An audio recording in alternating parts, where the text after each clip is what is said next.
Hi, thanks for coming by today. I'd like to talk to you about one of my favorite places to fish in Argentina, and that's Lake Strobel. I'm often asked why. Well, first off, I'd like to compare it to Mount Everest because I think it is the Mount Everest of trout fishing. As you know, at Everest, you have first to get to base camp, and obviously then you hope to summit. It takes a little bit of doing to actually get into Lake Strobel, to Laguna Verde, the lodge that we stay at.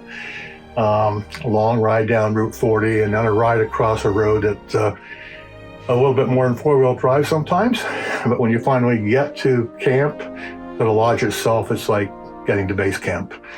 And then the next morning you get up, and after breakfast you leave with your guide and you go out and on sort of a cliff-like look down into this cauldron, and you see this beautiful lake and a path that goes down, and you think, am I going to drive down this thing and get to the bottom? And you do. And you've met the mountain at that point.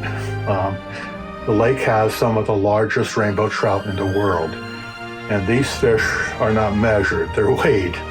And they don't grow big on fish pellets, they grow big on natural crustaceans that they eat in the lake. And the summit is to catch a trout over 15 pounds. And it's doable, and it's challenging at best.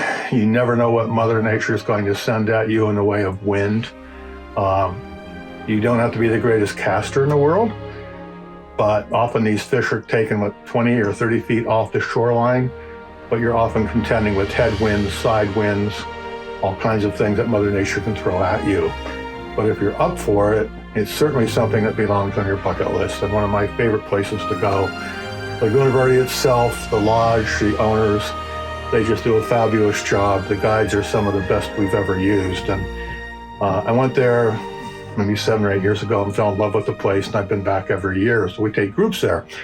But I would encourage you to put it on your bucket list, and I'd put a group of images together that speak on their own.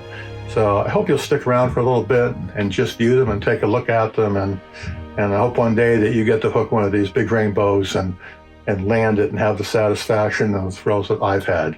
Thanks for coming by.